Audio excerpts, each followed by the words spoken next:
Can you guys hear me okay? Okay.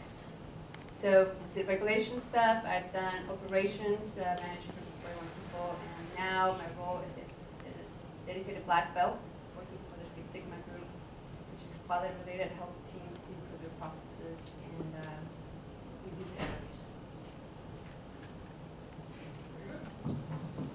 Well, thank you very much, and good evening, and great to see everybody. Some bright, smiling faces is excellent. I'm Paul Kotch, and a little bit about my background. I have a degree in marketing from Pennsylvania State University, and also been fortunate to take a number of courses, as was mentioned by James, at some other institutions, at Harvard, University of Michigan, at Wharton, in leadership and strategy, which I feel just very blessed and fortunate to be able to do that. So I have about 25 years of leadership experience, primarily in the medical equipment, instrumentation, and pharmaceutical industry. Different leadership roles I've held, leading large sales teams, marketing teams, as well as training and development. So I had some just great experiences and great mentors, which I'm a huge fan of. And just most recently, in the last year, I started a consulting business, which has two arms. So I do consulting for a medical company, a diagnostic laboratory company, and sales and marketing, which when we talk about innovation, I'll speak about. And then I also do, which is a passion for me, I do consulting and coaching of college graduates and future leaders on interviewing skills, career planning, and something called learning agility, which is very important in the corporate world today. So some advanced coaching skills. So I get, to me, the best of both worlds. Still in the corporate world and also interacting with people like you.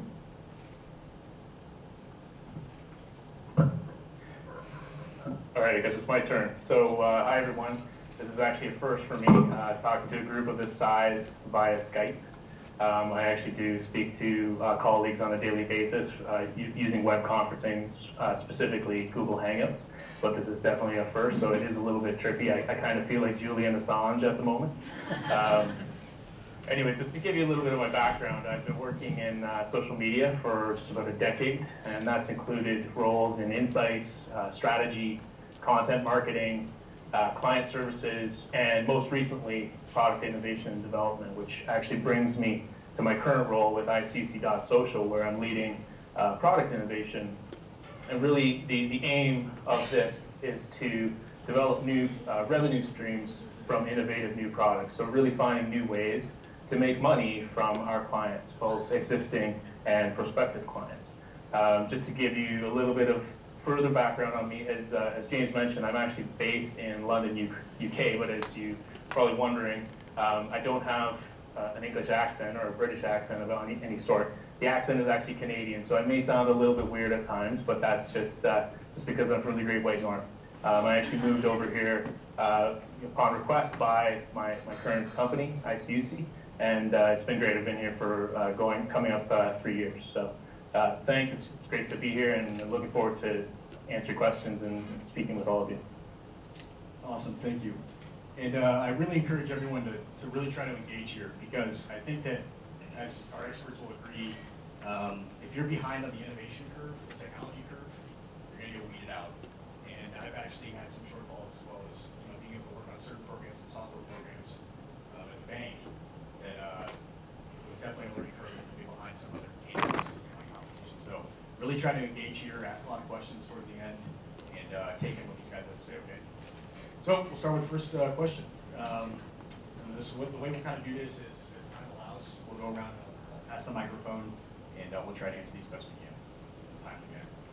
So, all three, what role does innovation play in your everyday lives, both personally and professionally? Well, the first thing I'll say is innovation plays, I would say, a vital role. In fact, probably the most important role in my life. I think for a couple reasons. Number one, it's both the speed of change in the world today and the quantity of change. So both are changing extremely rapidly. And particularly in my role as a consultant, as I said, I do consulting for a diagnostic laboratory company where our role is to help physicians identify diseases faster. And all we have to do is pick up the newspaper and see the pressure on healthcare costs, reduce Medicare costs, reduce those cost to the government as well as the payers. So for us, in the company I work with, it's how do we detect diseases faster and provide more accurate diagnosis.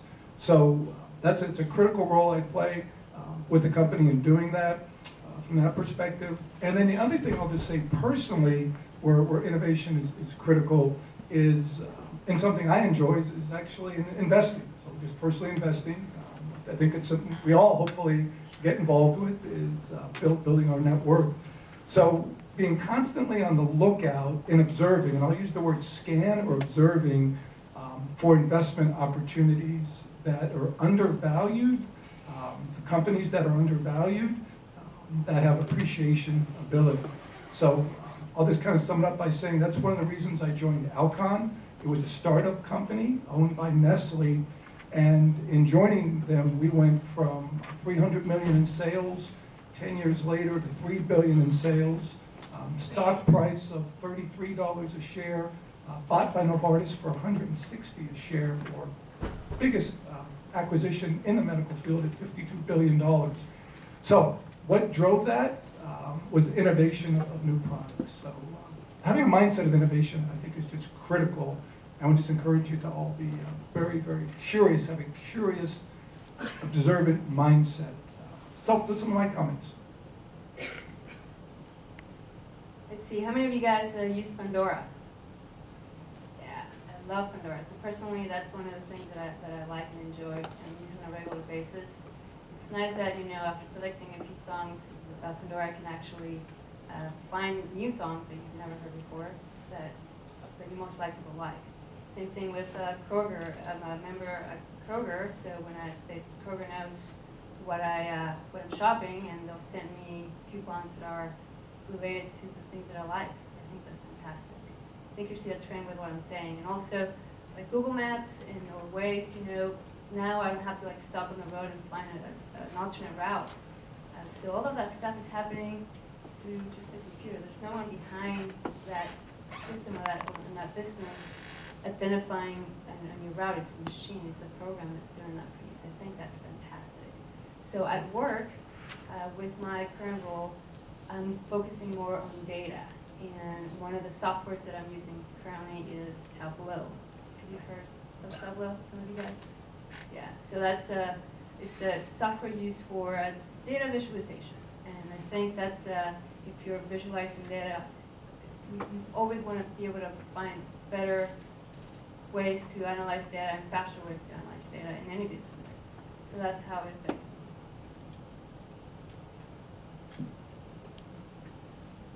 All right, so I'm sure many of you have heard of lifehacker.com. Really, I think on a personal level, innovation is all about life hacking. That's really finding and adapting any trick, shortcut, skill, taking a course, learning new methods, anything that really is going to increase my productivity and my efficiency in any aspect of my life. I really view that as being innovation on a personal level. Professionally, it's really a matter of achieving business results. So engaging and collaborating with my colleagues, with my partners, with clients, to conceptualize, to create, to test, and ultimately scale successful new products, or typically what we're dealing with is services, really with the aim of achieving that business growth and improving bottom line results and elevating return on investment for our clients, also making productivity and efficiency gains, and especially helping to increase our ability to compete as a company by having new innovative products that are not only allowing us to generate new revenues from existing clients and new clients, but also helping us to generate leads, because if we have something interesting that's pulling in prospective clients, basically we can have the potential to sell existing services as well. So it's really ultimately about building value into the business and testing and experimenting. So it's and I'll talk about that more, but really to me innovation is very much about experimentation, especially in uncertain circumstances. So that's what I have to say on it. Awesome, thank you. For our next question, what are some best practices for implementing change and innovative ideas on a company level, all the way down to an individual level?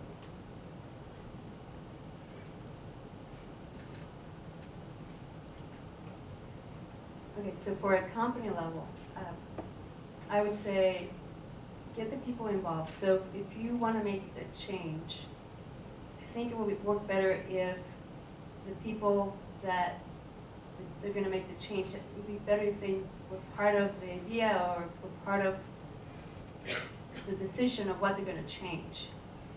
You know, if it's just a, if you're just saying, hey, change this, and they have no idea why they're doing it, it's going to be really, really hard. So, you know, make sure that you have them, make sure that they know what's in it for them. So, you know, I think that's important.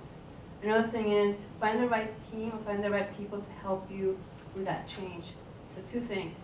You might need people at a higher level with influence in case you run into an obstacle. You probably, you know, you're going to ask for help and they can help you overcome that obstacle. So make sure you have someone like that. Also, at the lower level, make sure you find people that have people skills and can help you take that and push that change throughout the company. Also, communicate the progress. People want to know how things are going. Make sure that you communicate, you know, wins and also failures, and also celebrate small wins and recognize people for their efforts. Make sure that you always recognize people when they're helping you out. So that's on the company level. Personally, if you want to make a change, let's say that you want to become more organized in general. So try to work with small changes. So for example, you know, if you want to become organized, maybe do your bed every morning and try to do that for 4 to 6 months until it becomes a habit. So start with small changes and you'll be more successful. So that's one thing. Another thing would be to surround yourself with successful people.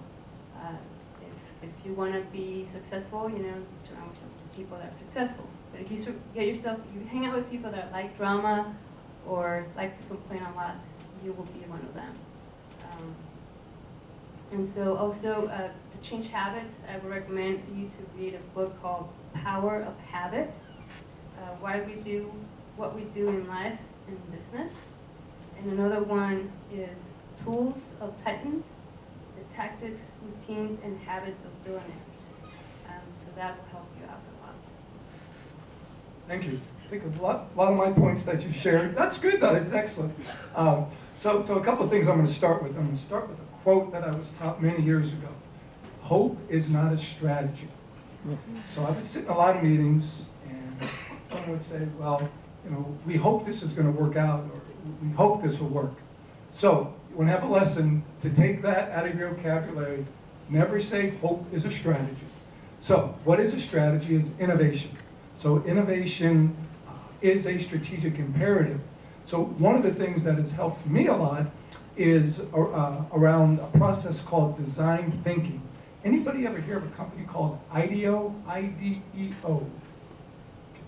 If not, teeny assignment. Go do a YouTube or TED Talk of a company called IDEO. They are a phenomenal think tank who developed a strategy or a process for innovation. So innovation just doesn't happen. It just doesn't fall. Steve Jobs just didn't come up with the iPhone just sitting in a room. So it's a process. And that process actually has 5 steps. 3 of them I'm just going to briefly highlight. One of them first is to be curious and to observe. So observe people. So make observations. Be curious. The other is to then interpret what you observe. So when you see something, for instance, we'll use the Pandora. Somebody is using Pandora. Well, what's the interpretation of that? Or somebody uses Spotify. What's the interpretation of that? For instance, my daughter's a big Spotify fan, as am I personally. Well, she loves it because she could do everything, her playlist, offline. So that meets a very quick need for her, and she's constantly changing and updating it. So again, speed's important. So, and then the last thing I'll say, which was hit on quite well, is to do test and learns. So you may hear called to do a pilot or to do what I'm going to frame it as a test and learn. So it's not just a pilot, but you're going to test an idea, test it small, so that when it does, if there is learnings, these are small, and then learn from that pilot. So that, I think that's critical. And then what you can do is you could then, based on that pilot, you can scale and then execute at a larger level. So again, think about being observant. When you observe, what does that mean to you? How can you interpret that? What's the meaning behind your observation? And then what's something you could pilot, you can test and learn, and then how can you scale it to a larger degree? So I think those are some best practices. Another one that was shared for me by this company, IDEO, called Design Thinking, is called fail forward. No such thing as fail, right? It's called fail forward. So when you do test something, you test an idea, what do you learn from it? So it might be successful, or it might not be as successful as the outcome or the result you're looking for. But look at it as a mindset of failing forward. So I think that's very important too. To have that in your psyche is very, very important. And the last thing that I'll mention on that is something about speed. So speed is critical in organizations. And let me just give you one quick example of that. I worked for a medical company some time ago where we were doing about $2 billion a year in sales. And our number one selling product went off patent. We were trying to innovate and develop new products. Represented 60% of our sales, which is significant, kind of like the iPhone, right? Well, when that drug went off patent, we lost 80% of our sales the first month. So a company that was 50 years old, 12,000 employees, $2 billion in sales within a year no longer existed. And why didn't it exist? Because there wasn't enough rapid speed of innovation and speed of testing and learning. So those are some, I think, best practices that I've learned and that have been taught to me by the mentors and leaders I worked with. And then on an individual level, I'll say be curious and be courageous. So again, be curious. How could you improve on things? How can you do things differently? How can you do things faster? And then be also courageous to then be able to test ideas. And be courageous about if you make a mistake and have a test and learn that that's okay. So there's some things that I wanted to share with you from my perspective. All right, so I guess one of the issues with going third is that a lot of the ideas are covered already, so thanks, Paul and Brisa. I'm gonna share a lot of what's already been discussed, but put it in different words, kind of give you a different way of looking at these things. The thing that's helped me out more than anything in an innovation capacity has been to learn the lean innovation methodology. So what this is an adaptation of the lean startup methodology, but really, as it's applied to an existing company. And really, first and foremost, to Paul's point about observation, you want to gather insight. So observe, yes. Find out what your customers' needs are. What are their pain points? Because that's where opportunity exists. The second thing is then nail down your problem. Identify that problem. Define that job to be done for your customers. How can you help them? How can you solve that problem for them? Once you understand that, then build the solution, build the product, build the service, and create a minimum viable product, as they call it, which will allow you to actually go and test the market and gather feedback from clients, customers, what have you.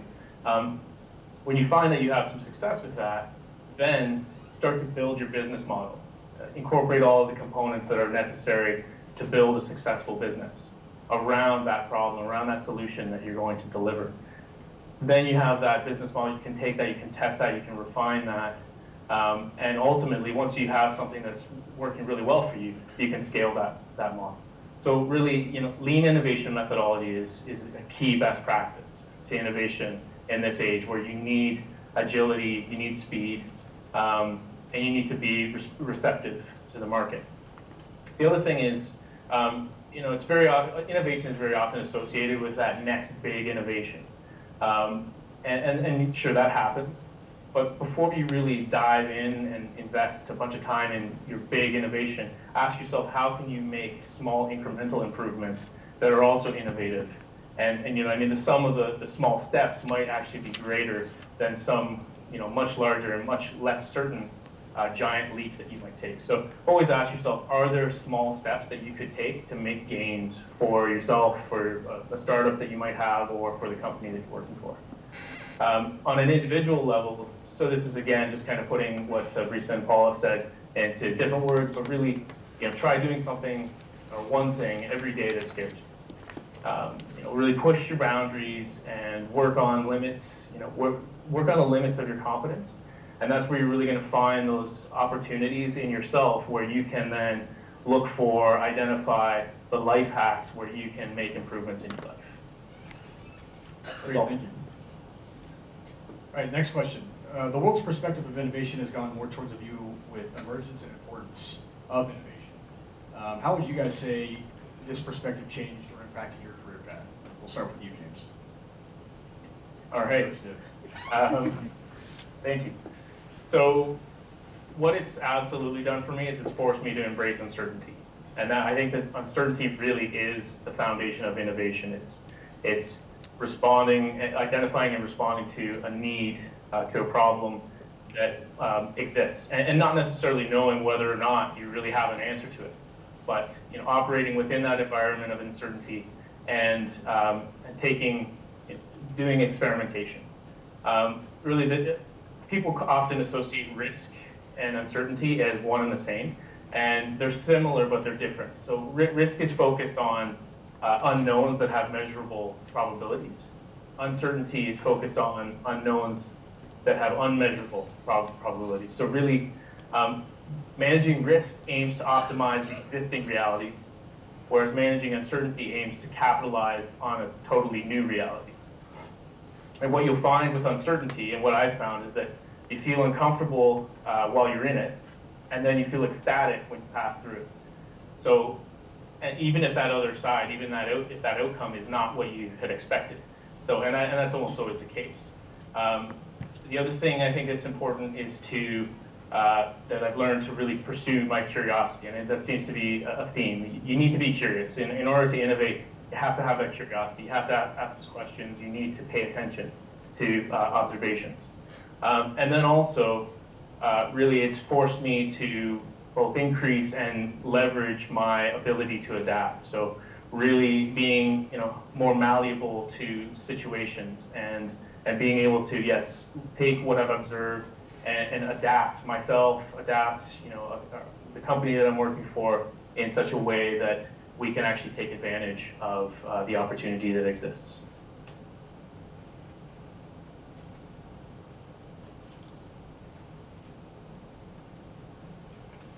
In my case, the way innovation has changed my career path. So I started at pre-developed as an engineer, and going through different groups, I've learned more about data and realized how much we can do with that. And so now I'm on in the business side, and my goal is to pursue that route. So I have my MBA.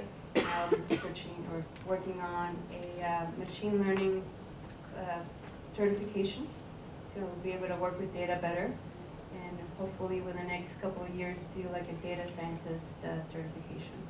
So that's how my path has changed. But I agree, you know, always do something that's uncomfortable, try to, you know, learn new things. Something that I'm doing on the side, which is public speaking is not my strength, and I get petrified when I have to do that.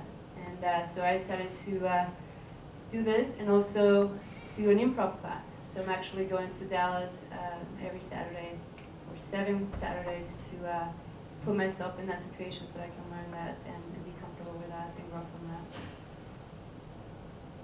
Thank you.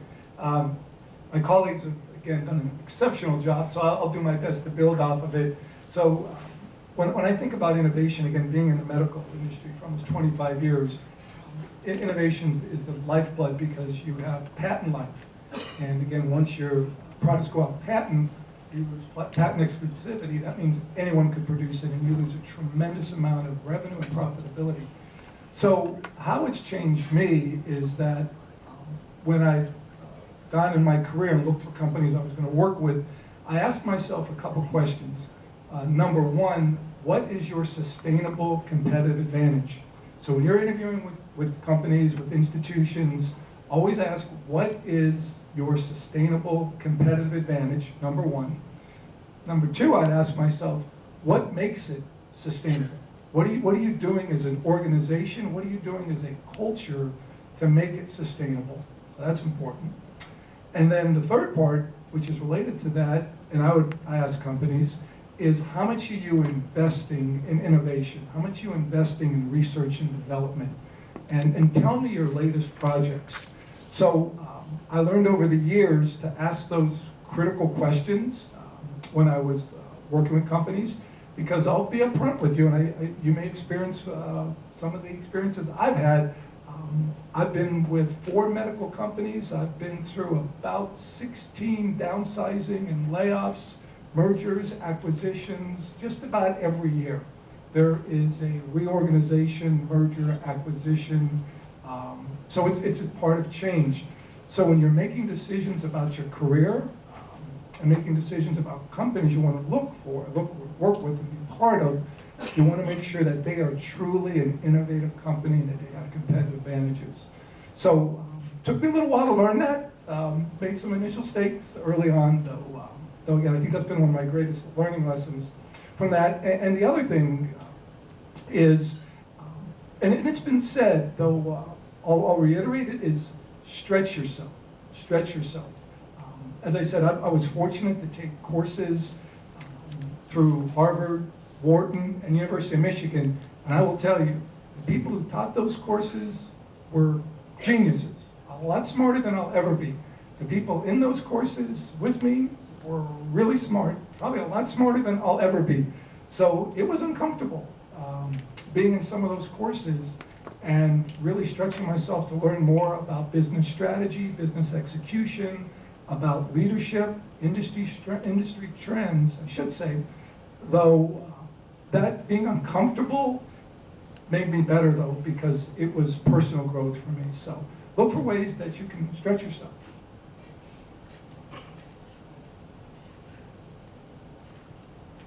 All right. So for each of you, what do you see as the most impactful innovation or change in your industry, and how did you overcome that, or how did you adapt to those changes? Start with you, James. Sure, yeah. So just to reiterate, ICUC is a social media management company, so we've predominantly and traditionally been providing social media management services to our clients, including moderation, so keeping their own channels, so their Facebook pages, Twitter accounts, YouTube channels, that sort of thing, clean and clear of unwanted spam, unwanted content, really anything that's just undesirable, anything that's deplorable. Also social listening, so monitoring conversations that are happening around our clients' brands, those of their competitor brands, those around their executives, around their specific products, and so on. And then also community management and content creation, so actually bringing or supporting the life, the ecosystem that is our clients' online presence and their interactions that they're having with their customers and their fans and their stakeholders. So the biggest thing that I've seen, though, in my time working in social media is the shift towards a mobile, hyper-local marketing experience, as well as a personalized marketing experience. So really, what brands are having more and more is a personalized experience with customers, a one-on-one experience at a very hyper-local scale. So I think really, personalized marketing, so this is really that one-on-one marketing and tailoring your message, tailoring the experience and the interaction to each individual customer. Really how we've come to, and the local piece actually being, speaking to your